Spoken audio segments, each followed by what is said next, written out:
is the Bearcast, presented by Bird Culture Ford. Bird Culture Ford has been in Waco since 1936. Ford is the #1 selling truck in Texas 43 years running. The Bearcast is also presented by WellMed Medical Management and USMD Health System Dallas. Here's Craig Smoke and Grayson Grundhafer. Hey, what's up, everybody? Welcome into a new edition of the Bearcast on SicEm365.com and SicEm365 Radio. I'm Craig Smoke, SicEm365 Radio host, also team reporter, joined as always by Grayson Grundhafer, Director of Broadcasting, also team and recruiting reporter for SicEm365. And we've arrived at the final week of the regular season. Baylor and Texas Tech coming up on Saturday, the home finale at McLean Stadium.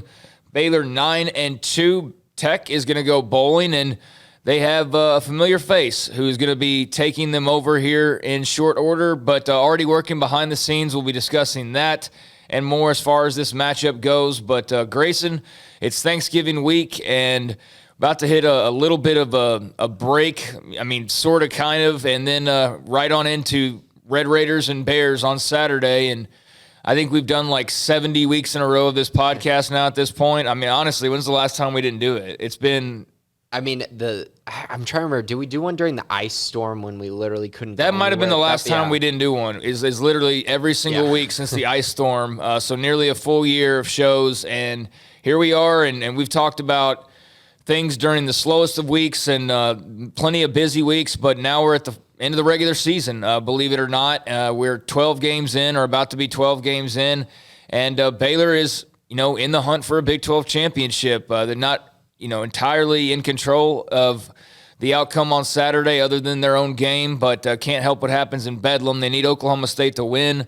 We'll talk about that a little bit, but obviously a lot to get into, man. How is your Thanksgiving week, and how you doing? Yeah, I mean, it's a good Thanksgiving week, and you mentioned us doing this show every week, and it's really cool that you go from starting in January or whatnot after the season ends, and then you go on this journey all the way through the year, and then you hit the season, and now we're sitting here at the end of the year, and Baylor's, sitting there at 9-2, a chance to go to a Big 12 championship. So lots to be thankful for on that end, and obviously it's going to be a nice Thanksgiving break for a couple days, and then come back, and obviously Baylor plays Tech. A huge game for Baylor, major ramifications nationally and in the Big 12 standings, and it's going to be a fun Saturday because every Baylor fan is going to watch the Baylor Tech game, and then you're going to have to wait for, 3.5 hours for the Oklahoma State game to happen later that night. So it's going to be a wild and crazy Saturday as Baylor fans kind of wait anxiously about the result of the night game.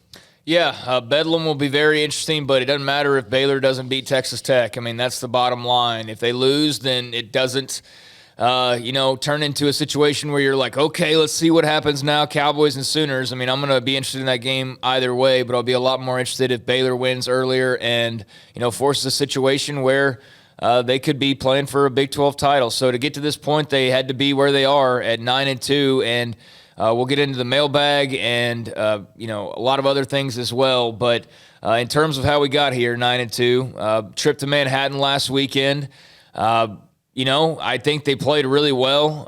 Probably the best game they've played on the road all season long.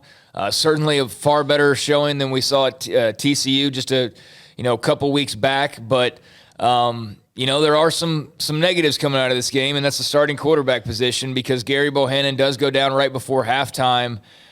So your thoughts on K-State, and we can kind of go through it if you want to, but the Gary Bohannon injury obviously is foremost, the most important news coming out of last weekend. Non-contact hamstring injury. Blake Shapen comes into the game and finishes it out. And I don't know, if I had to guess right now, I'm thinking Blake Shapen plays again. Aranda sounded like he was pretty confident that Gary's going to be back sooner rather than later. He said, I wouldn't bet against Gary. But at the same time, man, that's a quick turnaround from an injury that had him screaming in pain into our television sets on Saturday. I mean, he was hurt bad. He seemed to be better when he was standing on the sidelines a little bit later on in the game. But what are you expecting? Shapen, Bohannon, and your thoughts just on the quarterback spot in general? Yeah, so typically when it's a hamstring injury, which I think it's pretty apparent that's what it was based on where he was grabbing, and it just seemed very much in line with what a hamstring injury looks like. That's usually one of those injuries that you're out at least 2 weeks. You're probably out 3 weeks. And the bigger part about that injury is it's one of those where it's so easy to re-injure a hamstring. So I actually think he'll be out until a bowl game is kind of my thought process on it. But I don't think it's doom and gloom, because I think what we saw from Shapen is a kid that has a lot of confidence in what he can do. And he went out there, he looked really good. I mean, I'm not going to sit here and say he was a game breaker, that he took over the game, because that wasn't the case. But he was a very good game manager. He made appropriate throws. He hit on some big plays. He showed a little bit of capabilities in the run game as well. So I think that should give Baylor fans a lot of confidence that, hey, Gary might be out, but this week against Tech specifically, Shapen should be just fine. And then when you go play Oklahoma State, to be honest, that Oklahoma State game was going to be all about the defenses anyway. And so if Shapen can take care of the football against a really good defense in that game, I think they'll be all right. But I think my main takeaway from this is Gary's been good over the last half of the year, but he's turned the ball over quite a bit, I think, over the last half of the season, and that's your biggest concern with Shapen. So if you're already going to go into these games saying, okay, Gary might throw an interception, maybe 2 interceptions, well, I think Shapen might do that, but I think they can survive that, and they've shown they can survive that. And I think what we saw was a strong arm, a guy who's confident and can make all the throws. So personally, I don't think it's going to be a horrible downgrade, but the one area where I think it will be a downgrade is what we've seen over the past few weeks, where we've seen Gary run the ball more, and his physicality in the run game specifically is something that they will miss a little bit. Yeah, he had a nice run that he actually got hurt on, and I feel like if he doesn't get hurt on that drive, they probably open it up, and they probably win by a more comfortable margin. Not that it ever really got uncomfortable, though. I mean, even when it was, around a 1-score game for a brief moment, they always kind of kept it 2 scores, and let's get into that. I mean, they started off the game on Saturday with a whatever opening drive. It just felt like, the start of the year in a way, as far as getting the ball first and not really doing anything with it. And then fortunately a big turnover on special teams as K-State fumbles the punt return and Baylor recovers. That was huge, obviously, to set them up. And they take advantage of it. 5 plays later, Treston Ebner runs in for a 6-yard touchdown. So they were up 7-0, and they caught a break there because they did not have a good opening drive. And, K-State was about to get the ball and, already flipped,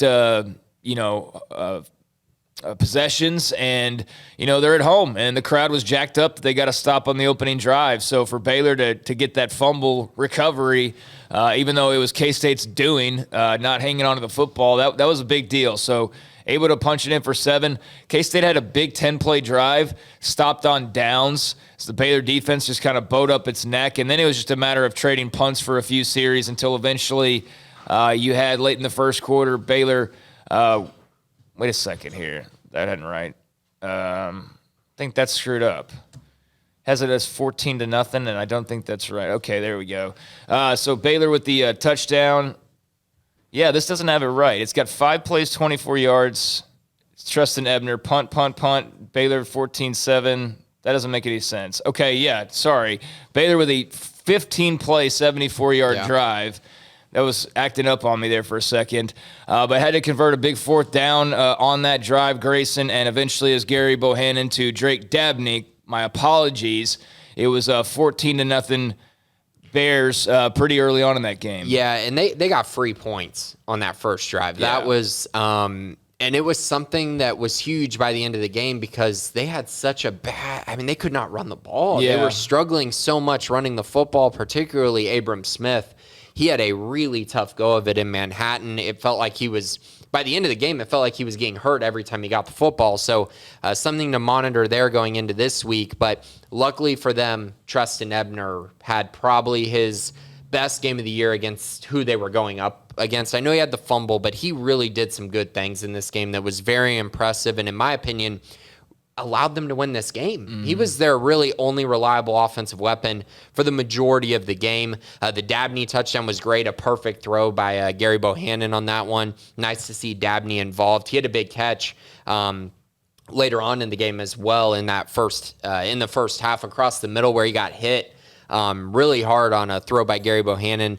Great grab there. So, yeah, I think they settled in. They found their identity on that 15-play drive, and you were all excited. And that's when I was sitting there going, oh, man, now they're going to run away with this game. Mm-hmm. They're in great position to blow the doors open.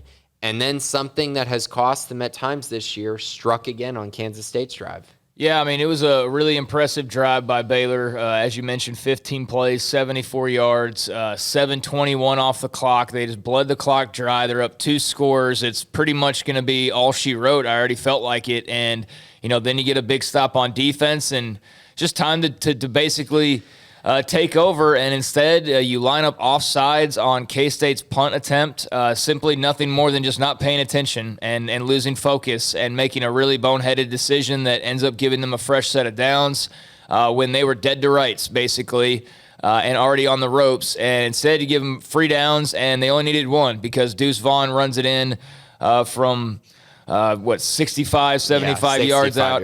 Yep. 65 yards out, and boom, just like that, it's 14-7. Just an egregious mistake. It really was, and it's just simple as lining up. I mean, you never see a defensive back lining up off sides like we saw on Saturday, but that's what the case was, and as a result, they were able to take advantage and made it 14-7. At that point, I was feeling really good about Baylor prior to that play. Afterwards, I still felt pretty good, but I was like, dang, I think they just made this a game by making that mistake. Well, and I sat there and was like, oh, here's TCU again, because Kansas State's defense was playing well. I was like, all they need is a little bit of a spark, and they got it on that play. And that was one of those moments where you go, are you serious? You're going to have a penalty like that?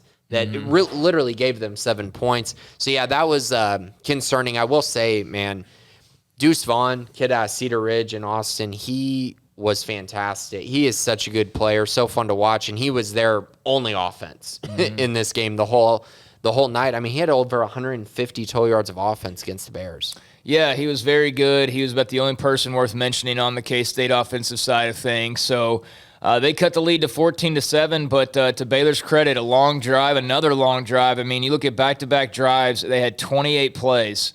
Which is pretty crazy. But the 15-yarder that ended in a touchdown, they give up the touchdown when they shouldn't, have. It should have been 14-0 with the ball. But instead they do, so it's 14-7. They get the ball back, run a few plays. Gary Bohannon picks up a first down and then goes down in pain, screaming on the sidelines. You could hear it all over the TV audio. And it was clear that he was not feeling good and that he was probably not going to be around for the rest of the game at that point, just the way it sounded. So sure enough, here comes Blake Shapen, and he has to help finish out this drive, and he's able to do that. I mean, right out of the gates, comes out with a big 4th down conversion, which was huge, and they didn't hold back with him. They just went straight into like, hey, you're the guy now, let's go. Throw the ball, run the ball, let's roll. And I think that was a good idea it didn't feel like, oh, man, there's some big quarterback change happening. It was just like, boom, the game's going, let's go. And Shapen responded to that. Yeah, and I mean, a great play design with Drew Estrada. I mean, he was wide open. Good ball by Shapen. Really, and that was one of those you got to get your feet wet a little bit throws, and he was able to find him, and Drew had a great gain on that. And then they got into the red zone or into, I guess that reception took them inside the 10-yard line, and Shapen made 2 very questionable throws that I was pretty concerned about. The one that they called pass interference, lucky to be called pass interference, and lucky if they don't call that wasn't a pick 6 as well, because I mean the guy broke on the route really well. And then the other one was very confusing, and I know a lot of people say, oh, it was thrown out of bounds.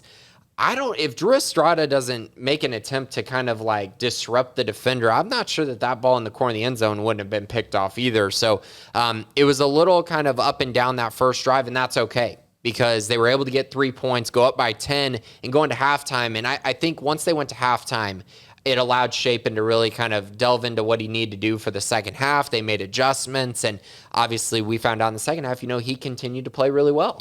Yep, so when Shapen came in on that drive before halftime, it ended up with a Isaiah Hankins 21-yard field goal, so you had it 17-7 at the half, so at least you got points. Coming out, forced a K-State 3-and-out to start the second half, which was a big deal. Eventually went forward on 4th down, got stopped by K-State, so turned it over on downs. K-State with a field goal trim the lead to 17-10. But even when they started getting to striking distance, the Baylor defense kind of bowed up its neck and, forced some issues. And as we would see later on, just a big stop that would be coming up. But K-State cut it to 17-10. And then, here comes Baylor. And, it's like things were starting to fall apart a little bit. Blake Shapen gets hit, fumbles, K-State recovers, and 17-10, and now they got the ball back. Yeah, and I do have to mention that turnover on downs drive by Baylor. I did not like them going for it there. No, I didn't either. Their defense had played so well. I was like, why even give them these? You're giving them basically like 50 yards. I mean, if you punt it, maybe it's more like 25 yards, but still, if it's a good punt, I mean, you could pin them inside the 10. And with the way their offensive line was protecting Skylar Thompson, I was like, oh my gosh. And then of course they made the field goal, and now it's a 7-point game. And then Ebner, which we're about to get to, fumbles the football. And it just is like, oh no, things falling apart in Manhattan. Luckily for Baylor, their defense was a consistent all night. Yeah, they were. They were super impressive throughout the night. So after the K-State gets the fumble recovery, you have a punt as Baylor defense just comes out there and says, not today, and they shut down Skylar Thompson. So Baylor gets the ball back in another super impressive drive, 13 plays, 72 yards, multiple first down pickups, Shapen engineering the drive, had to pick up a big 3rd and 2, eventually got into the red zone and got into, goal line territory. But again, K-State able to kind of bow up their necks and not allow Baylor to get into the end zone. So instead, another Isaiah Hankins field goal, this time from 28. So he nails both his field goals, and that turned out to be pretty important in the long run. And just getting points, I thought, was a big deal. It's one of those games where you felt like Oklahoma and Texas, where you had to score a touchdown on every drive. This is a game because of the way your defense was playing and because of what K-State was doing that I think you felt good with a lead, just tacking on field goals as opposed to touchdown or bust. And that was clear, where that's not always the case. Like I said, Oklahoma, Texas, you'd think differently maybe, but field goals were big time in this game. Yeah, and I noticed once they got into the red zone, or at least in goal-to-go situations, that's an area where they really missed Gary. Because Gary makes the defense pay for only keying in on the run game, because he's obviously scored so many touchdowns in the red zone. So I think this week, actually, in prep, they're really going to have to figure out ways to scheme things for Shapen to be able to throw the ball in play action, or, sneakily run the ball in if they're unable to just hand the ball off and get a touchdown. So I think that will be a big focus this week going into the Texas Tech game based off what we saw. Yeah, I think you're going to have to call Shapen's number on a couple of occasions, or at least make them think about that, because, Gary was a great weapon to have with his running ability, and Shapen can scoot, but he's just not nearly as big as Gary. Just different types of runners. So, that was a big field goal by Hankins, who hit from 21 and 28 on the day. That point, you're feeling pretty good. It's a 2-score game, and, you're starting to get into the waning stages of it. K-State gets the ball back, and man, just a couple incredible plays by Gabe Hall. You also had a big-time play, I believe, by Jaron McVay on that drive as well, he had a couple of huge plays in this game. I thought Lorando Johnson was noticeably around the ball a lot. Let's see. Yeah, him and McVay. I mean, Walcott came into play in this game. Gabe Hall was unstoppable. Gabe Hall was, a guy who took another step forward, and the 2 sacks came on the same drive, but it was a big, important drive as you not only had him making plays, but as I mentioned, McVay as well. And it eventually results in a K-State missed field goal, which was massive at the time because of the score, because of the time, because of just the setting and the momentum and all of that. So, they didn't outright block it, but, man, they made the plays before that to make K-State have to kick and then subsequently miss that kick. Yeah, and McVay's tackle on that drive saved a touchdown. Yes, it did. On Deuce Vaughn, that was going to be a touchdown, and it was on that field goal drive. Mm-hmm. So, you're exactly right. McVay, huge play. The missed field goal was forced because of him on that drive, and that's when I felt like the game was over. Yeah, when they missed that field goal, that was ball game. I did too. I just felt like, man, that was their chance to kind of keep this thing moving on along. But, Gabe Hall, Jaron McVay, I mentioned, in particular on that drive. But, that was huge, man. That was huge. And, you sort of just felt like the game was over at that point. Baylor would get the ball back and at least just waste some time. Ran almost 4 minutes off of the clock. and that eventually turned it over on downs. And then probably there's been some stressful outcomes this year, but man, you talk about like a brief moment of stress that just went poof away very quickly. You had Skylar Thompson gets injured. Of course, at this point, Gary Bohannon's been out, and Baylor's been, dealing with their second string quarterback. So here's this pivotal moment for K-State. 4 minutes left in the game. Yeah, their last gasp. I mean, no question about it. And very first play, interception was Jaron Lewis. Throws the pick. Very first play.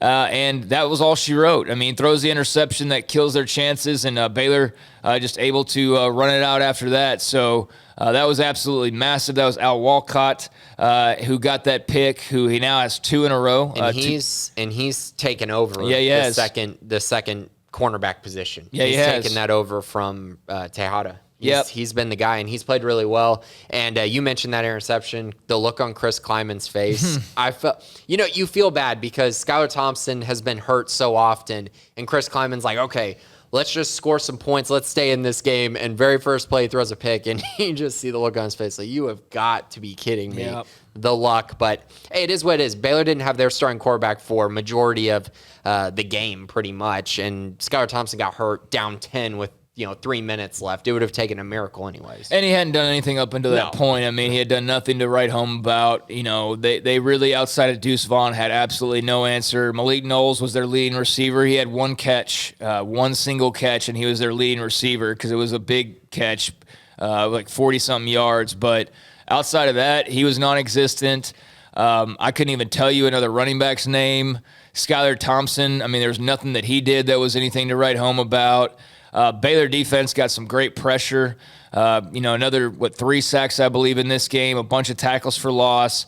You got a big turnover with Walcott, big missed field goal. And then, on the flip side, your special teams, I mean, you weren't asking, those guys to make big kicks or big crucial situations, but they just consistently booted out of the end zone on touchbacks, made your 28 and your 21-yard field goals, had some nice punts. Had great coverage, didn't let Malik Knowles or someone like that get loose. Defensively, obviously, they played really, really well. I mean, there was really like 2 plays. It was that Malik Knowles catch and then the Deuce Vaughn run, and that was really, that's half their offense, and they didn't even have a lot to begin with. Right. And then offensively, you had to deal with a big, injury, and I thought for the most part you handled it really, really well. And if not for that injury, your offense was going to score a bunch of points in the second half, in my opinion. Not like, 50, but I think they were going to comfortably win if Gary was in that game. Yeah, like 31-13, 31-17, Yeah, you wouldn't have been, there's the pick that ends it. That pick would have happened like 30 minutes earlier. So point being, this was a great all-around, complete team effort. Coaching, you can throw that in there as well. I thought they had good game plans. And that's 2 weeks in a row now where I think you check every single box practically from off the field to on the field, in terms of prep and execution and just handling your business. And I was really impressed by that. Yeah, it was a gritty worksman's approach. They really came out and they played hard the entire game. They didn't allow the crowd to get in their head. I noticed. Well, they didn't allow K-State to also set the tone physically. Right. And be the more physical team. It was like they just said, all right, it was 2 Rams just going, all right, and just smashing each other. And that's why we saw for sure 15 injuries in that game. You know? And I would say on the Baylor sideline to start the game, I noticed how they were much more lively than they had been in their other road trips going into the game. It was clear that they were making a conscientious effort to create their own energy, which is something that Dave Aranda mentioned. They have to create their own energy on the road, and they were able to do that. A key thing in my mind, 36 minutes to 24 minutes in time of possession. The Bears dominated that category. And, of course, Kansas State ran 51 plays, whereas Baylor ran, I believe it was 83 plays. Yeah. So just a massive difference there. That Kansas State defense, all credit to them. They played their tail off. I mean, they were left out to dry for a lot of this game, and they really played well. Obviously, I got to mention Gabe Hall. Terrific game, 2 sacks, 3 tackles for loss, mainly on that one drive, but he was very, very active. And if he continues that, that's going to take this Baylor defense to another level. Terrell Bernard also played really well. You mentioned Al Walcott with the interception. And then A.J. McCarty, a little shout out for his recovery on that punt. It was actually a really impressive one because the ball came flying at him, and he was running full speed, and he was able to somehow snag it on the run. So impressive there. Overall, great performance by the Bears on the road. First Dave Aranda win on the road over a team not named Kansas in the Big 12. So big moment for the Bears. Yeah, and he's now swept the Kansas schools home and away. 4 for 4, beat K-State home and away, Kansas home and away in his first 2 seasons. So yeah, he's got a chance to knock another check on that, or strike another check on that list by beating Tech for the first time this weekend, as we'll get into. But yeah, I just, again, all around great team effort, offense, defense, special teams. Nobody had like some big time offensive performance. It was just an all around like, hey, Ebner needs yards here in this case. Thornton needs to make this big catch in this case. Abram grinding out what he can grind out, and man, he was grinding. The whole team was. 21 carries for 46 yards. Yeah, I mean running that was into a wall. That was smacking the pads over and over again whenever he had the football. I mean they very clearly were trying to set the physical tone early, like I said a minute ago, and I think Baylor matched that, which was absolutely huge because I think they knew that they had to be. You had to be the more physical team going up against Baylor. That's how you can kind of get them off their game, but. They were able to handle all that well. So, yeah, 9-2. And as a result, they enter this weekend, Grayson, in the Big 12 standings in 3rd place behind the 2 Oklahoma schools. They will play each other, obviously, coming up on Saturday after the Baylor-Texas Tech game. So what we know going in is that Baylor has a chance to make the Big 12 title game. They have to win against Tech, and then they have to hope for an Oklahoma State victory over Oklahoma, which if I was a betting man, I would take Oklahoma State to beat Oklahoma on Saturday. It's not by any means a guarantee because Oklahoma owns Oklahoma State in football all time and recently, and any other time period you want to point to, they own the series all the way through. So, there's been a lot of good Oklahoma State teams that probably should have won this game that don't, and that's just the reality of the rivalry. But this team seems different. So if I had to bank, I'm going with Oklahoma State, and I feel pretty strongly about it. So Baylor's got to handle their business, and that's how they get in. They win. Oklahoma State wins. It's Baylor and Oklahoma State, the rematch in the Big 12 title game. Baylor loses, and you're going to see probably a bedlam rematch the following week between Oklahoma and Oklahoma State. Yeah, you definitely will in that situation. I believe that's already drawn out. If Oklahoma wins or if Oklahoma loses and Baylor loses, then it'll be a rematch of bedlam. But I'm with you. I do, man, it's just so tough because of how dominant Oklahoma has been against Oklahoma State. It just is one of those things where you think, man, Oklahoma State's going to choke once again because they're clearly the better team, in my opinion. Their defense is just so good, so stout. They can run the ball. And at home in a night game, I would expect Oklahoma State to make a statement, but again, it's just so hard to predict. Good news is for Baylor, they play earlier in the day. They're not going to have to worry about, we just saw them win. Now we have to go out and do this. No, all that pressure, they can put squarely on Oklahoma because if they win this game, all the pressure's on Oklahoma to go in there and win this one, which could be a good thing for the Bears to kind of put on them. Also, other ramifications. I know everyone's not talking college football playoff and whatnot. That's fine. I think Baylor's probably going to be number 8 in the polls this week. I think Oklahoma State will probably be 7, and then Oklahoma will either be most likely 9th or 10th, depending on where they put them in Ole Miss, I would think. Because I think Oregon, Michigan State, and Wake Forest will all fall behind that group of teams. So there's a lot to play for here. I mean, if you think about Oklahoma State beats Oklahoma, I think they'll probably go into the Big 12 championship game probably at maybe 6. I think they would move up a little.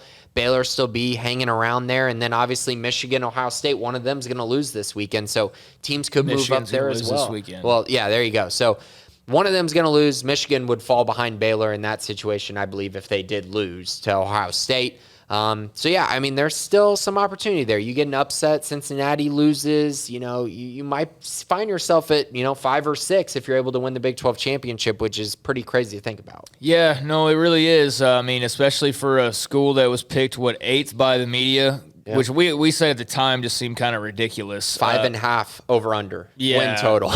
I mean, I was saying in January, this is bowl or bust. I mean, no question about it. I didn't even know the new coaching staff, and I was like, if they don't make a bowl game this year, it's a failure. You know, I mean, and we've been pretty adamant about expectations, bottom line being making a bowl game, and you were actually far more positive on me as far as thinking of like 10 wins and things like that. I wasn't about to start getting too ahead of myself, but I know that you felt like this team had a strong chance to do that, and here they are. They can win 10 regular season games.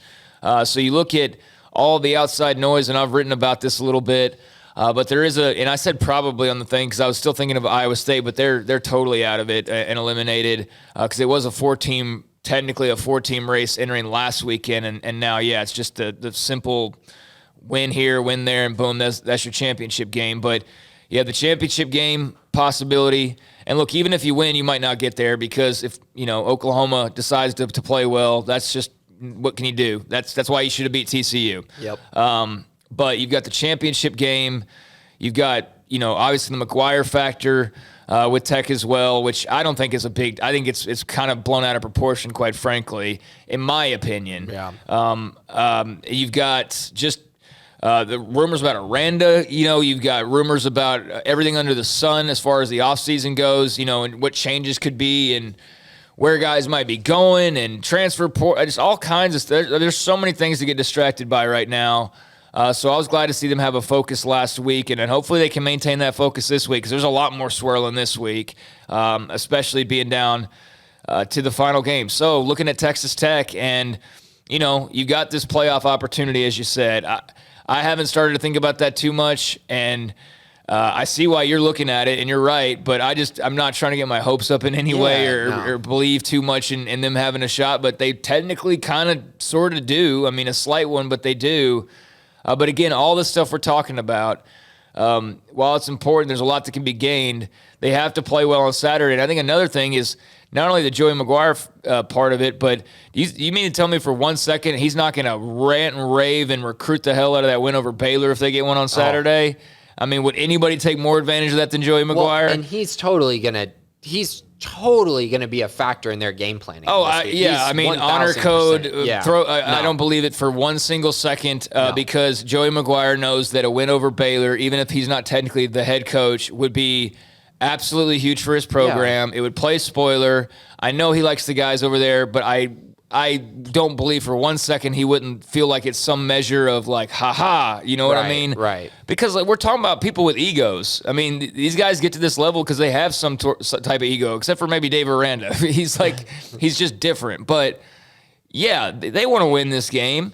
And I fully believe he's going to have a hand in game planning and sharing whatever he knows. And so I think they're going to be lock, loaded, and ready to go. And they know what a win over Baylor would mean for them moving forward. In recruiting and all of that. So your thoughts? It's a team that we don't even know who the quarterback's going to be. Probably Donovan Smith, but Tyler Shugg will be available. Probably, we think. Maybe Henry Colombi. I mean, who the heck knows? They played Baron Morton last week. Yeah, I mean the young kid. Yeah. So 4 different quarterbacks have seen the field for Tech this year. If I had to lay money down, I'd say it's probably Donovan Smith. Yeah, I think that's a safe bet. Yeah, I mean, probably Donovan Smith, but you do have to be ready for potentially 3 other guys that you could see. And to Tech's credit for just a mid-season point where chaos kind of ensued and, your head coach is fired, you're kind of hinging on maybe not being a bowl team. Now you are a bowl team, so at least you accomplished that. But they've gone through a lot this year, 4 different quarterbacks. And they've managed to keep their heads above water, so their 7th win would be a huge win. So not a bad team that was rolling into Waco. Not a great team either. What do you think of Texas Tech? Yeah, I mean, they've lost 3 of their last 4, but have that impressive win over Iowa State, which I'm not going to say it was a fluke because they thoroughly dominated that game and then hit a lucky game-winning field goal, but that was a huge win for them. Like you said, it gives them a bowl appearance. It gives Joey McGuire the chance to have that extra month of coaching, which obviously is huge for that program. But last week is where I think you saw them get exposed. And it just is what it is. They finally played Oklahoma State, the best defense in the Big 12. I think Baylor's the second best defense in the Big 12. And here's what Tech did against Oklahoma State. 83 passing yards on 10 of 32 completions, no touchdowns, no picks, and then they had 26 carries for 25 yards. I mean, they were completely inefficient. They couldn't do anything. They didn't score. I just think that's the kind of offense they have. They don't have a ton of explosive playmakers in the run game. They haven't been very good running the football this year. And I think that's going to really hurt them against Baylor. But the area that they will attack, and they're going to do this early and often in my mind, is they're going to try to throw the ball and hit on some deep shots. And if they connect, well, then they'll have some success like they did against Iowa State. If they don't connect, then their passing game is going to look very similar to how it looked against Oklahoma State this past weekend. As far as their guys that they have, their talented players, Donovan Smith, he'll probably be quarterback. He's completing right around 63% of his passes, 667 yards, 4 touchdowns, 2 picks. He's only played in 7 games. Not a huge sample size there. They have Henry Colombi and Tyler Shugg, who played more games, but they were largely inefficient as well. As far as their running game, SaRodorick Thompson, 431 yards, 9 touchdowns. He's the headliner. But first stretches this year, the youngster, Taj Brooks, has actually been better.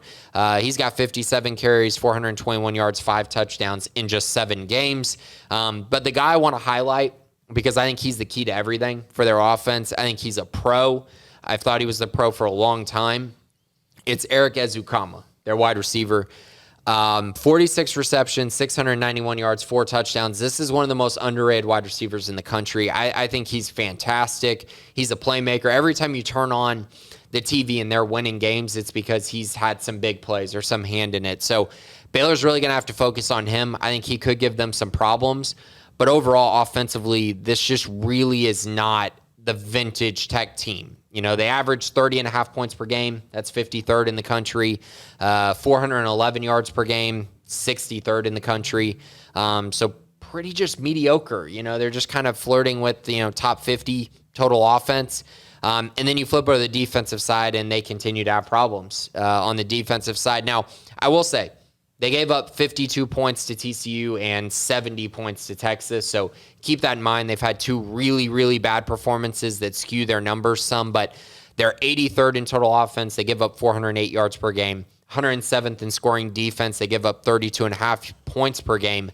52nd in run defense, give up 140 yards per game. Great news for Baylor. Every time they play a defense that gives up over 140 yards per game, they've been really, really effective against them. 113th in pass defense, give up 268 yards per game. And they're also 114th in sacks with only 15 on the season. So, again, a defense that really does not cause a lot of havoc. They don't make a ton of plays, and they give up a ton of yards. That's a great recipe for success for Baylor, who likes to ball control, take care of the ball, run the football, waste the clock down. I just think you look at this matchup, it's set up pretty well for them to have some success. Also, 12 turnovers forced for Tech this year, and they've lost 17. That's not very good. 102nd in the country. Yeah, this is a game where you can't let them get that cheap fumble, which they've been known to do in this series. When they've had success, is they'd get the occasional turnover here and there. Now, I know every game you walk in, you're like turnover, but I mean the kind where they just rip the ball loose when you're driving and finishing off a run, that kind of deal that just flips momentum. You got to be careful of those. But yeah, I mean, there's not really a whole lot that scares me about this team. I just think that they're pretty good, across the board. I mean, and by pretty good, I don't mean they're necessarily great at anything, nor are they just completely awful in any area. They're a team that on any given Saturday can jump up and beat you if you're not careful, if you don't play well, and if you don't have focus, or if you take them lightly. But if you do what you're supposed to do in this game, I think it's going to be a physical one, because I do think they're going to keep it physical, just like Baylor always does.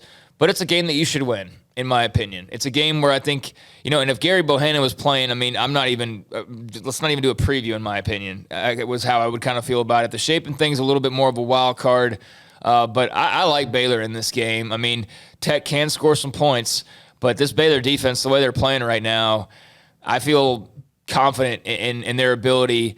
And my only question in this game really is, are they going to be able to run the football? Because I think we all know that's where it starts and stops. And Dave Aranda hammered that home yesterday in the press conference. Was like, no matter who's playing quarterback, It's about running the football.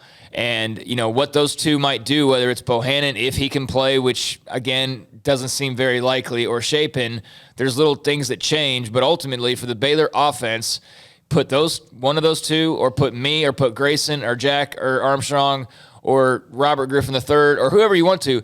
It's still about running the football. And they had to pound away at it last week. I don't think it should be as much trouble this week to finally break through, but that will be the key. And then obviously, of course, Chapin is going to have to be smart with the football and not try to get too crazy or make too many risky throws. Kind of like last week, he got lucky on a couple. This week, that could turn into a pick six the other way or whatever the case may be. So it all comes down to the same things, really. Run game, turnovers, and, penalties. I mean, that's kind of what it boils down to. Because for me, this Baylor football team, if you look at those three categories, if they do well in all three of those, they win the football game 9.99 times out of 10.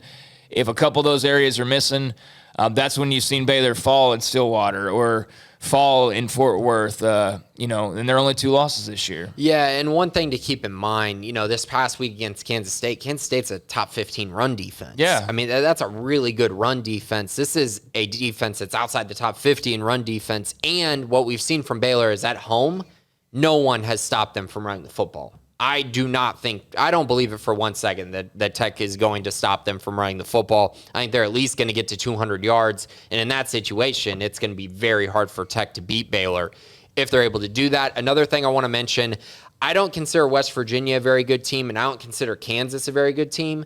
And those are the 2 road wins for Tech this year. Then they have 2 losses on the road. To Texas, 70-35, and to Oklahoma, 52-21. They have been kind of destroyed in games on the road, or they've been able to stay competitive like the West Virginia game. But again, it just seems like, a 30-point loss to Texas, a 30-point loss to Oklahoma. It just seems like Baylor should be able to come in and take advantage of the fact that they're at home against a young team, a team that is kind of going through coach flux a little bit with Joey McGuire not necessarily being the head coach yet. He's not the guy on the sideline right now, and I think it's going to affect them. And so therefore, I think Baylor should be in pretty good shape. Yeah, I like the head coaching matchup in Baylor's favor. I don't think that Joey McGuire has, with all due respect, the secret key to unlock all of Baylor's weaknesses because of what role he had. I'm sure he's got some things that are enlightening, but I don't think, and I got no impression from Miranda that they're all that worried about like what he could divulge. I think it's all about them. It's all about what they do. And as so long as they take care of their job, like I'm talking about, don't turn the ball over, don't have a bunch of dumb penalties, do not line up offsides on a punt. That still drives me. That was just such a bad decision, but driving. How does that happen? I don't know. It was just so annoying at the time because it was like, really, dude, like of all the plays you could. So, anyways, you can't do that stuff this week. Can't do that. So I think this team, when they play a clean game, they're hard to beat, and based on what we've seen from Tech, if Baylor plays a clean game and at home, much less, Chapin, Bohannon, it doesn't matter to me. I'm picking them to win this game. And, we'll see. They got to go out there and do it, but they've handled distractions pretty well, and they sure have more than they've ever had at this point here in the final week, but I expect them to handle it well once again.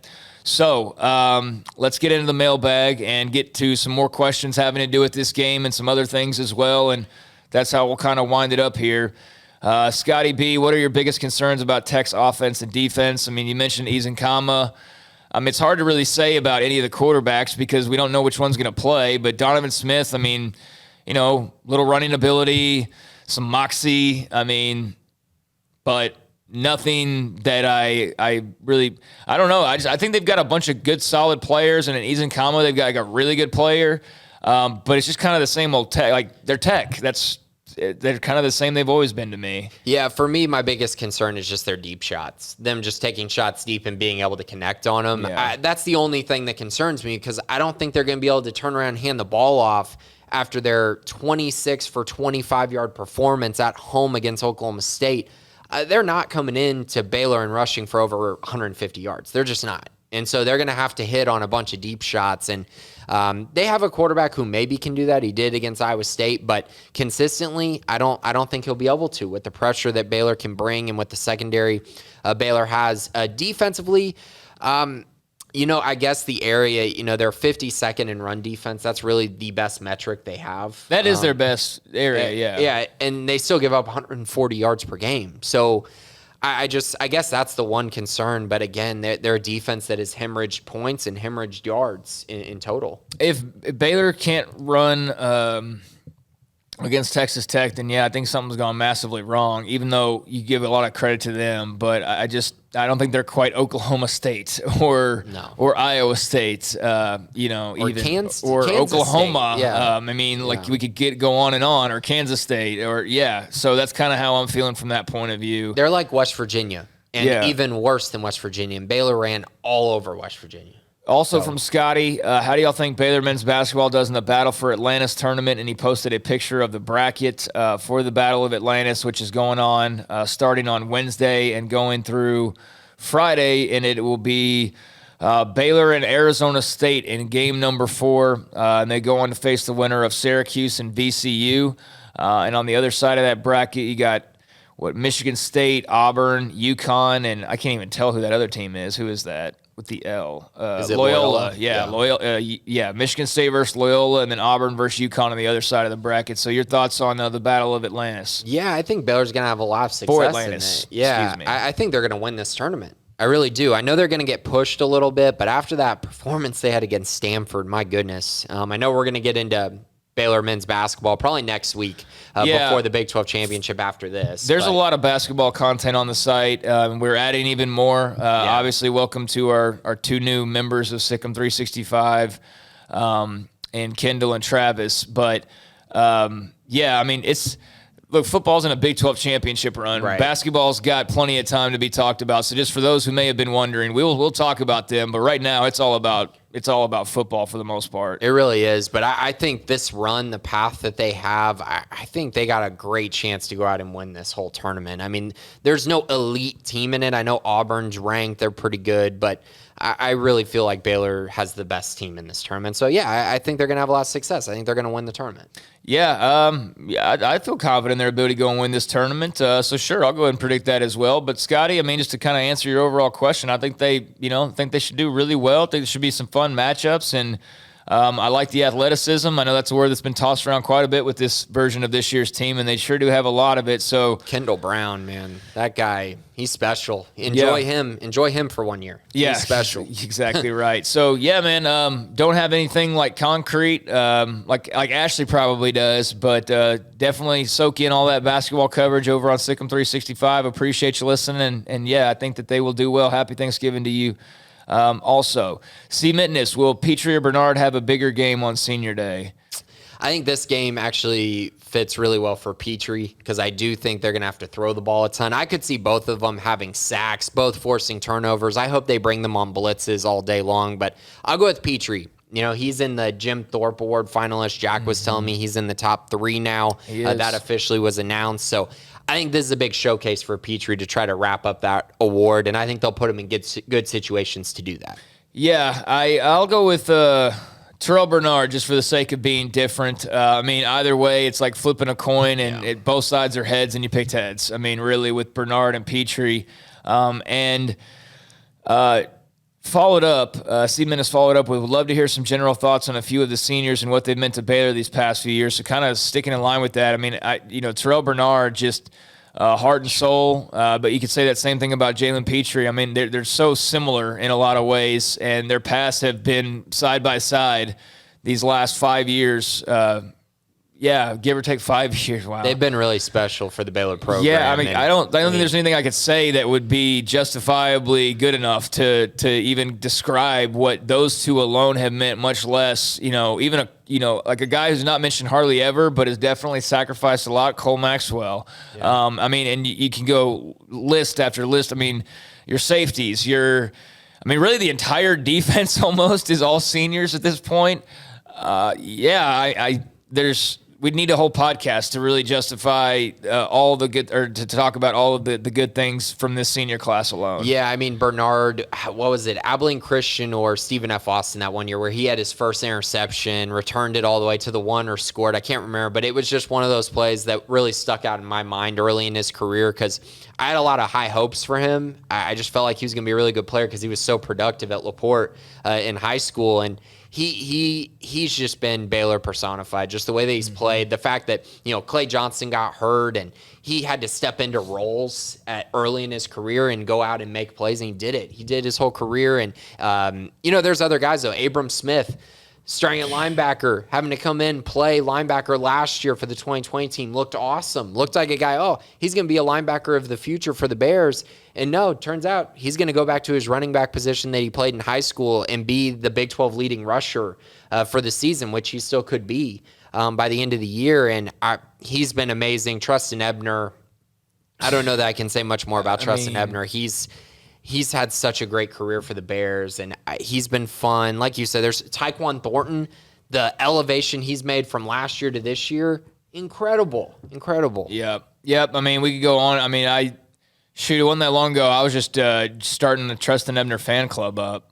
I mean, truly, I was talking about that jokingly, like tongue in cheek, but 4 years ago I was talking about that because of the East Texas connection, and was just a fan of his very early on, and he's been through some stuff, and he's had to grind it out this year more than ever. Not as much as last year when the offense had to grind things out, but he's had to really grind it this year, and he had to grind for yards on Saturday, and he was a huge part in them winning that game, and a huge part in them winning a bunch of other games as well.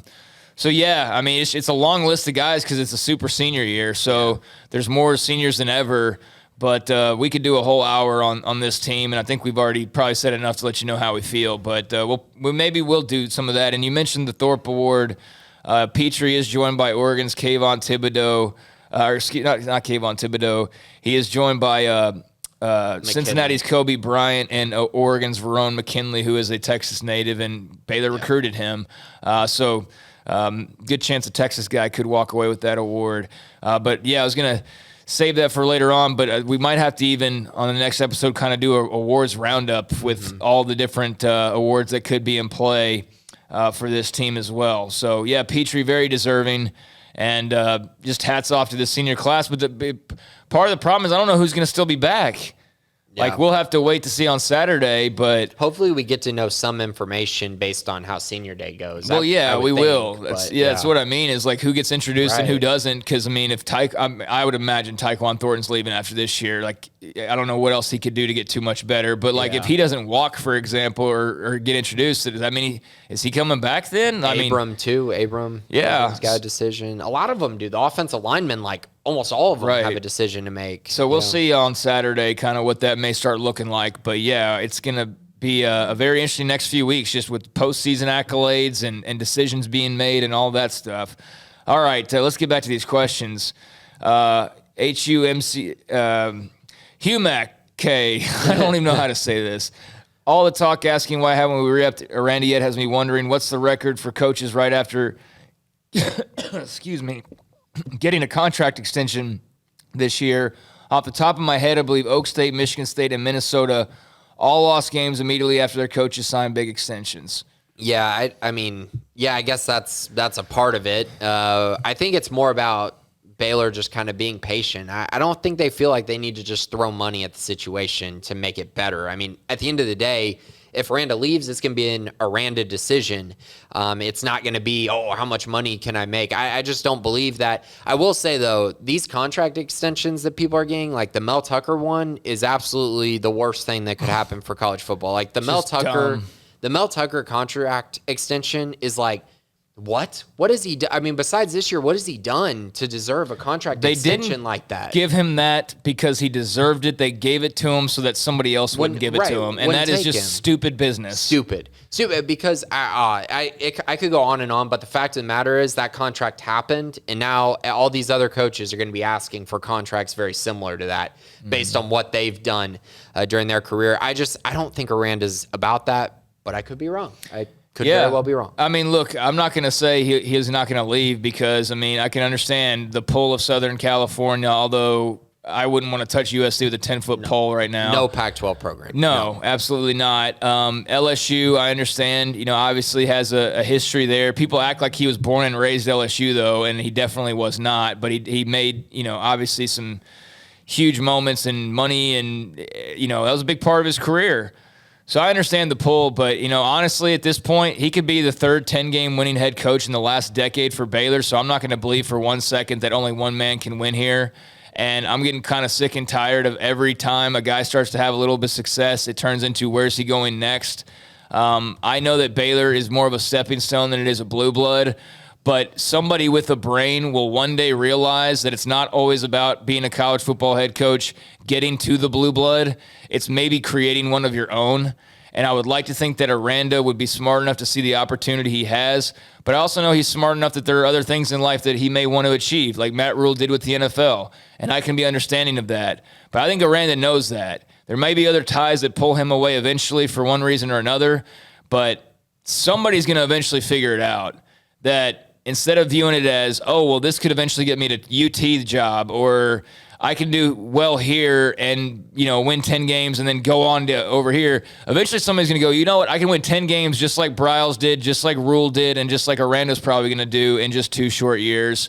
So maybe it's not so much the coaches, it's the program.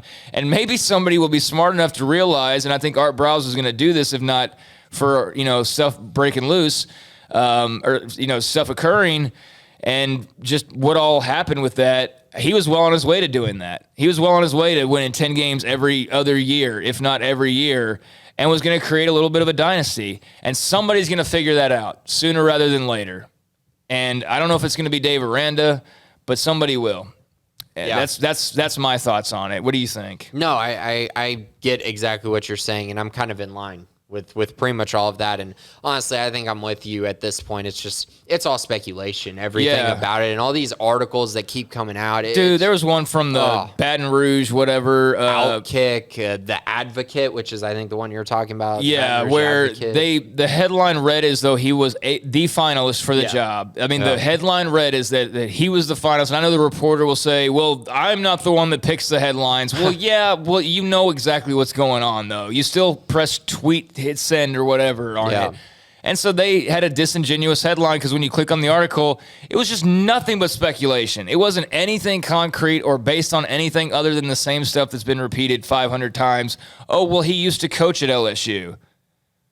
Okay, and and so that's why there's a headline that's saying he's the front runner for the job when the article actually says he's just a candidate. So yeah, I mean, you can't react to everything that's out there, especially in today's world where you have the Outkicks or the, any number of outlets that are talking about, hot seats and coaching carousels and whatnot. Yeah. So yeah, I mean, that's kind of how I'm viewing things. Austin Bear, who has the better record for game predictions this season, Craig or Grayson? We don't usually keep track of them. I mean, I guess we probably should have in the future. Somebody do that next time around. Okay. Yeah, that's fine. I think Grayson might have it like by a game or two. Because I'm normally more pessimistic, I think.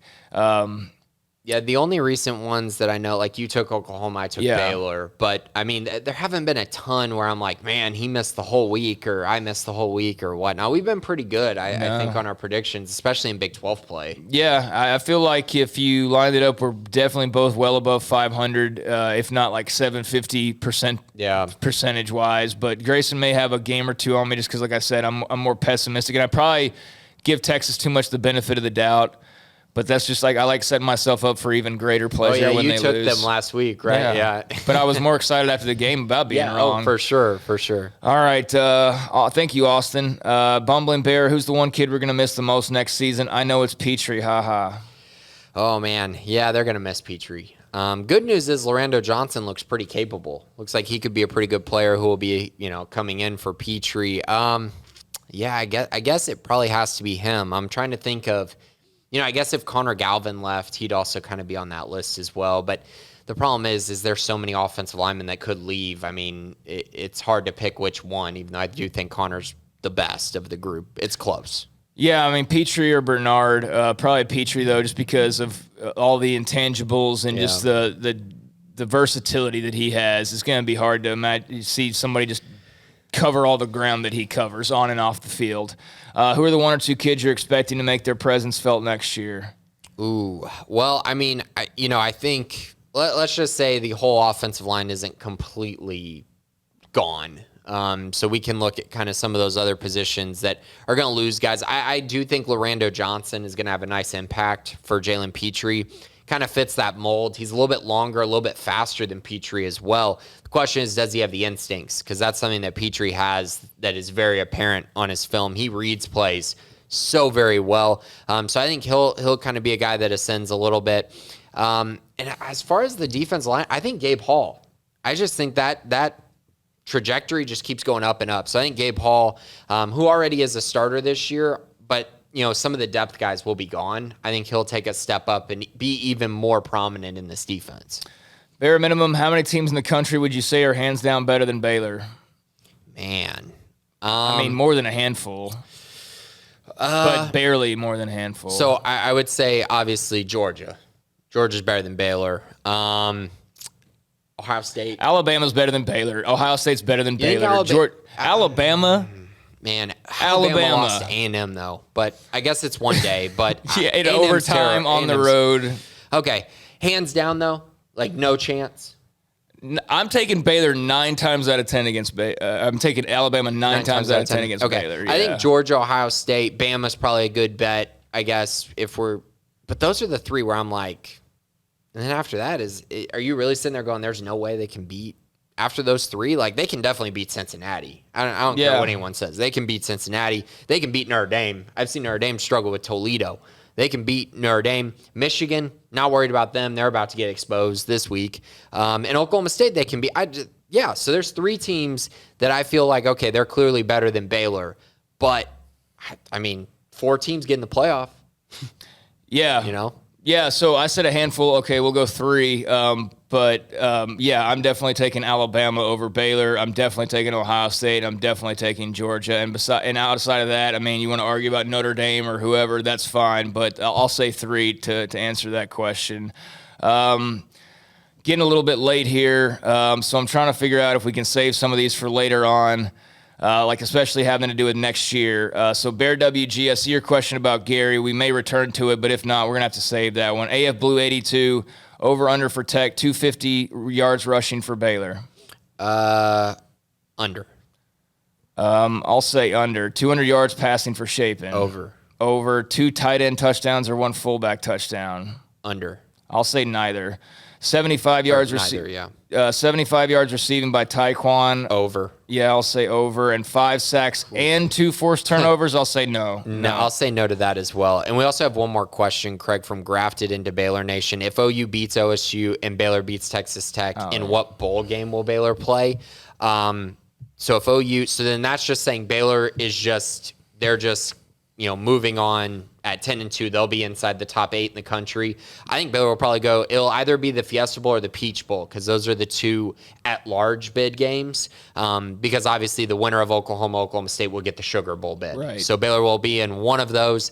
I can't tell you which one because it's based on who picks who. But it'll be the Peach Bowl or the Fiesta Bowl. All right. Let's see here. A Blue 82, who's the safety blanket for Chapin on offense in the pass game? Ebner, Abrams, Sims, Estrada, Sneeder, Thornton. I don't know that we know that just yet. But it's Ebner. Based on what we saw against Kansas State, right? I mean, they were throwing to him out of the backfield. I think based on that, it's him. I mean, he made some throws to everybody, but Ebner clearly in the pass game was much more utilized in this last game.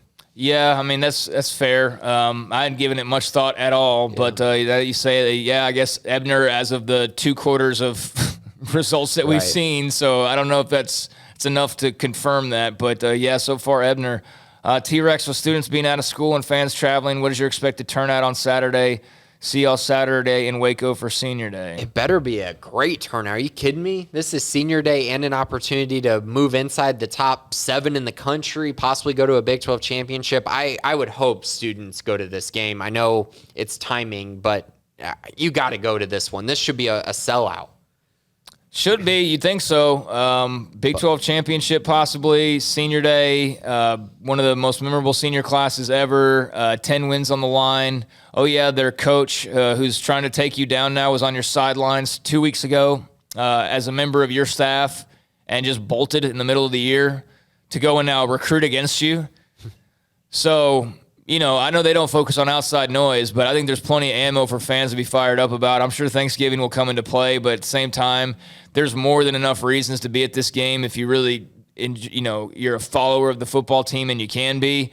But I'm not going to try and rally fans anymore. I'm done with that. It's so obvious the reasons why it should be a packed crowd, so I'm not going to try and talk people into making it a packed crowd. You either should or you have other things to do, and that's part of the deal. But I would think, a pretty big crowd on Saturday.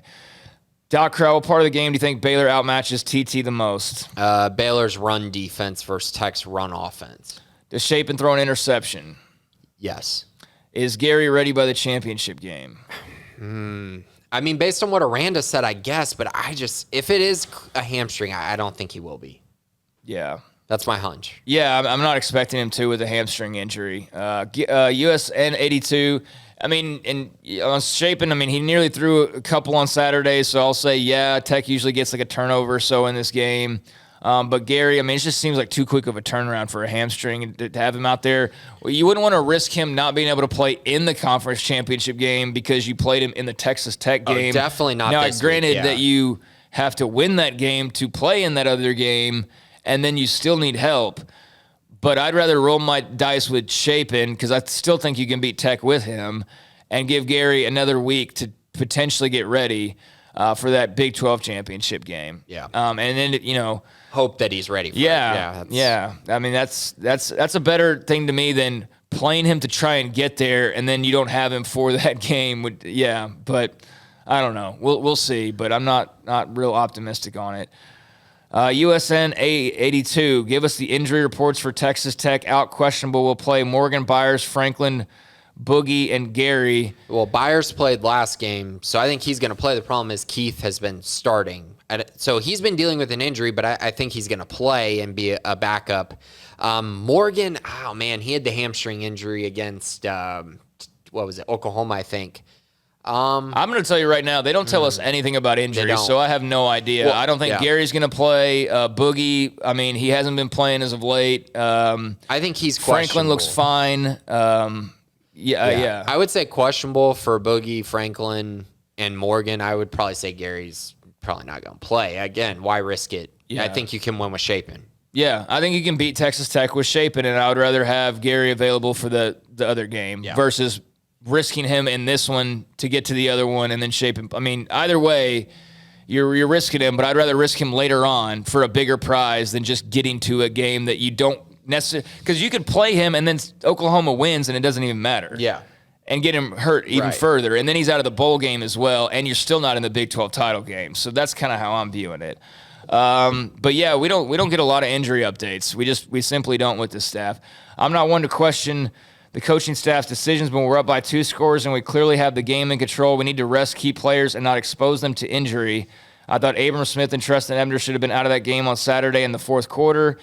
They had taken a pounding, and I didn't want them to get hurt for our final 3 games. The game was a bar fight. It would have been perfect to bring in Jones and McWilliams in the fourth quarter. That game was still in doubt. I disagree. I disagree. I don't think McWilliams is picking up the final yardage that Abram Smith's picking up or that Treston Ebner's picking up. You simply could not lose that game. Right. You don't take risks like that, in my opinion. In other games, sure, but in that game, no. Abram Smith is not for being saved later. He's for getting you to where you are right now. So yeah, I'll disagree. Agree to disagree. I think you had to have those guys in there grinding it out, and that's why you won that football game. Sam 19. That's another question for next year, so we might hold on to that.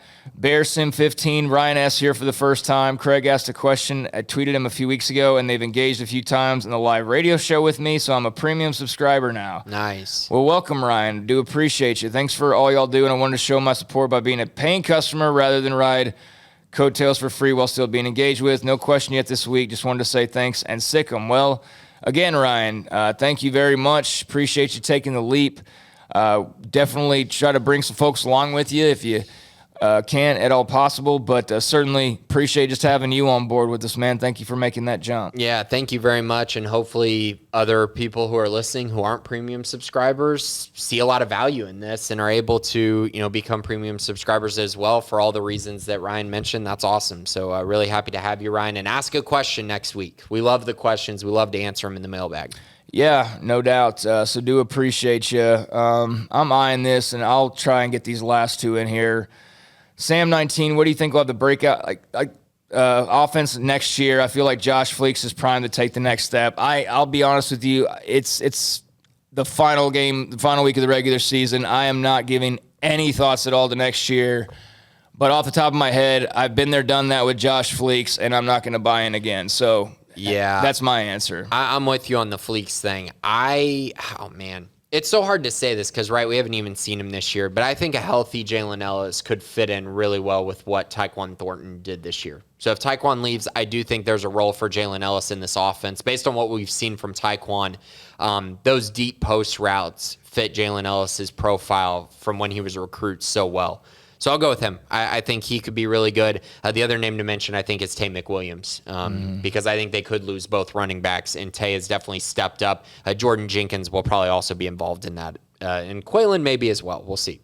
Yeah. All right. What was the other one that I skipped over? It was... was it Bumbling Bear? No, Bear WG asked, how much will the playbook change or open up with another year of Gary Bohannon at the helm? Who's the offensive coordinator? Yeah, that's a question. That's again with these next season questions, and I'm all for asking everything, but there's so much we don't know if Jeff Grimes is going to be here. We don't know if we don't know if Dave Aranda is going to be here. So next season, I don't know. I'm thinking about this weekend and what that could look like, and then what that bowl game could look like, and maybe a Big 12 title, but as far as next season goes, hopefully in a couple of weeks we can actually answer these questions because we'll have clarity. But right now, we don't know who is on the team next year or coaching the team next year. And I think it'll open up some with Gary, if it is the same system, if everything's still the same. Yeah, I think it'll open up some. But I also think Gary will be pushed in the offseason. I don't think – I'm not sitting here going – this is just personal opinion. I haven't sat here and said Gary is a Heisman Trophy candidate. Gary's one of the top – he's the best quarterback in the Big 12. I haven't sat here and thought that the whole year. So, if Shapen plays really well down the stretch and shows something crazy, there could be a competition going into next season, and it really would not surprise me. But either way, I think that quarterback room is going to be very, very healthy going forward. They have some really talented guys, Kyron Drones as well, that I think they're going to push each other, and I think that'll make all of them better. Yeah, I agree. So, Bear WG, sorry we can't answer more clearly, but again, there's just way too many questions about next season right now. In theory, not trying to ruin everybody's good time, but Aranda could be gone, Grimes could be gone, the entire staff on both sides could be gone. Outside of a Sean Bell maybe. And even then, he's not going to be loyal for forever and just be a forever assistant coach. So, I think everybody is hopefully enjoying this ride right now, because it was just a year ago when we were mercifully putting a bullet in the remaining carcass of the team last year, and just getting it over with and being all right, everybody's moving on from this experiment gone wrong. So a year later, here they are, they're playing for a title, and who knows? That basically goes to show you who the heck knows where we're sitting next year. Who's coaching, who's winning, who's losing, who's doing what. But man, it has been a fun ride this year, and one more to go, at least for the regular season coming up on Saturday against Texas Tech, and appreciate everybody who's been asking questions along the way, and we'll continue to as we get into the off season. Obviously still a few weeks away from that entirely, because there's maybe a championship game next week, and of course there's a bowl game, which we don't know about or who that's against or where or any of that stuff either just yet. So thanks everybody for the mailbag questions. Now let's pick some Big 12 games to close this out. Let's do it. All right. The Big 12 slate actually starts on Friday this week because it's Thanksgiving weekend, of course. And so the first game of the week is actually an 11 a.m. game on Fox. Kansas State travels to Austin to take on Texas. Texas has lost 5 straight. Kansas State coming off the loss to Baylor, but we're really hot before that. They're probably not going to have Skylar Thompson this week, I would bet. So who do you got in this one? I would have taken Kansas State if they had Skylar Thompson, but without him or the thoughts that they may not have him, I still feel good about Kansas State. But man, they're really different without him. It's hard to imagine Texas losing 7 straight, but then again, they've lost 6 straight. So what's one more? I really have no idea, man. Like, I guess I'll go K-State just because they've got more momentum at the moment. But I mean, who doesn't versus Texas at this point in time? So Skylar Thompson makes this an easy answer. Without him, it's a little foggier. Yeah, I'm going to take Texas in this one just because I don't blame you. The Skylar Thompson thing. But, man, Texas looks terrible. Yeah. They're falling apart as a program. It's a tough one to pick, but I do think Texas's offense will end up winning them this game. The next game also on Friday on FS1, TCU travels to Iowa State to take on the Cyclones. TCU beat Kansas this weekend. They're now a game away from being bowl eligible. Iowa State's nightmare of a season continues. All these expectations, and now they're probably going to be a 7-5 team. Who do you got in this one? Oh, those are your expectations, Grayson. Those aren't Matt Campbell's expectations. Right. Matt Campbell doesn't focus on Big 12 championships. Focus on winning. What a horrible statement. It's all about the stuff that you don't get an opportunity to see because they don't allow you to behind the scenes that you can't speak about because you don't know about, and you're stupid because you don't know about it, even though you're not allowed to know about it. But yeah, those inner goals, those are what really is being talked about in the Iowa State program, you idiot media people. It was such an arrogant I mean, that's like, statement. if you ask a question about Iowa State next year, like, who's their coach? I mean, it may or may not be Matt Campbell. It won't be. It won't be Matt Campbell. I mean, if you don't care about winning championships and just like 7-5 with the best roster you maybe had in school history is fine, then hey, sign him to a lifetime contract for all I care. But I thought that was a really dumb answer, and their result afterwards made perfect sense and was very fitting for that answer. But I'll take Iowa State in this game. I think they've got to win this game. They can't drop a 6th regular season game with this roster. I wouldn't think. They're better than TCU. TCU looks like they're going to hire Sonny Dykes, whatever. Baylor's passed him over twice at this point. But he's a good coach. That'll be interesting to see what he does there. But with all that kind of going on, I just feel like Iowa State has to win this football game. Yeah, that's the hire I wanted TCU to make. So pretty happy if they are going to hire Sonny Dykes. I think Iowa State's going to win this game too. I know TCU's fighting for a bowl, but I don't think they're going to get by Iowa State in this one. So I like the Cyclones. And no Zach Evans again. Right. Shocker. Yeah, so I like Iowa State 30-17. I think it'll be close, but I think the Cyclones pull away at the end. So moving on to Saturday, the 11 a.m. game is Baylor versus Texas Tech on FS1. Texas Tech coming off of a loss to Oklahoma State. Baylor coming off the win against Kansas State. Do the Bears get to 10-2? Yes, they do. With Shapen, with Bohannon. I guess there's not really many options besides that, and hopefully they don't have to go beyond that. I don't think Kyron Jones is quite ready for that, but I'm going Baylor. Name whoever the quarterback is, I'm still going Baylor. I just think they're a better team than Tech. I think they're better coached overall, and part of that is having the stability. I don't fear Joey McGuire and his knowledge or James Blanchard's either. Not that Blanchard's had anything really to do with on the field, but you know what I'm saying. I don't fear like the former staffs over there. I kind of fear like what some of the current staff may be saying to the former staff. But yeah, I'm going Baylor in this game, and I'm going Baylor by a couple scores. Yeah, I like Baylor pretty easily in this one, 34-13. I think the Bears get a nice win and set up a very interesting showdown at the late night matchup, which we'll get to in a minute, but we obviously have to pick the epic Kansas game. West Virginia travels to Lawrence to take on Kansas. That's at 6 p.m. on FS1. The Mountaineers, trying to get some momentum in the season. Kansas just, trying to keep momentum after that Texas win from a few weeks ago. Who do you got? Could not care less about this football game. We'll probably not watch this one, I'll be honest with you. I don't know that I'll make it appointment television, K-State or Kansas and West Virginia. This might be the 2 worst teams in the conference, except for Texas made a case for themselves. Yeah. So Kansas, Texas actually turned out to be the battle of the worst teams. I'll go West Virginia. It's in Morgantown, right? No, it's in Lawrence. Okay, well, who cares? I'll go West Virginia.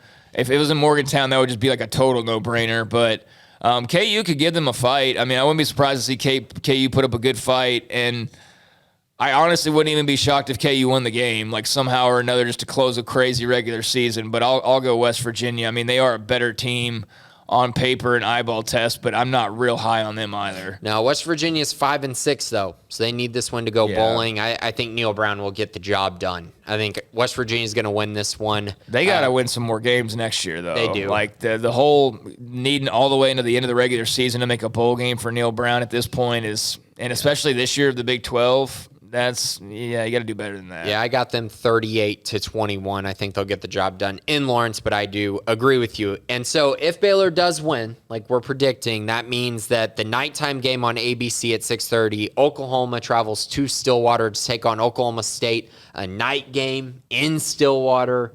Crazy things have happened, not in this series, but in many series. Who do you got in this one?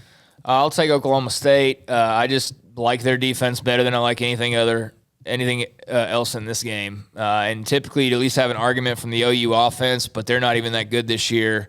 Now that Baylor completely exposed Caleb Williams, you saw him, make some plays again, but it's the same type of plays that he's been making of like off the cuff, out of nowhere, the key run when they need it most, when things break down. But as far as managing a game, directing an offense and doing all those things, he's not anywhere near ready for that just yet. But, because of that, I'm going Oklahoma State in that defense versus an unproven Sooners offense.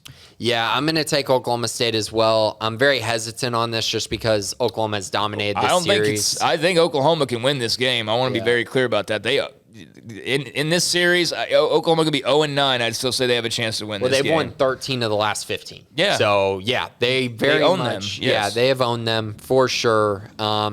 But I brought this up to Jack. Do you remember in 2013 when Oklahoma won the game against Oklahoma State that allowed Baylor to win the Big 12 championship on that epic punt return by either Sterling Shepard or Jalen Saunders? I can't remember. And OU won that game.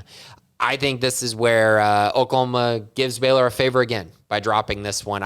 Oklahoma State's defense, like you said, is the best unit on the field. I think they're going to take over this game. Oklahoma State's going to do Baylor a favor. They're going to win this game, and then that's going to set up Baylor versus Oklahoma State in Jerry World next Saturday at 11 a.m. I think that's what's going to happen, and we'll see. I know Baylor fans are going to be very anxiously watching this last game as, Oklahoma State's probably going to keep Oklahoma in it, I would bet. It's going to be a close one, but I'm going to take Oklahoma State 24-20.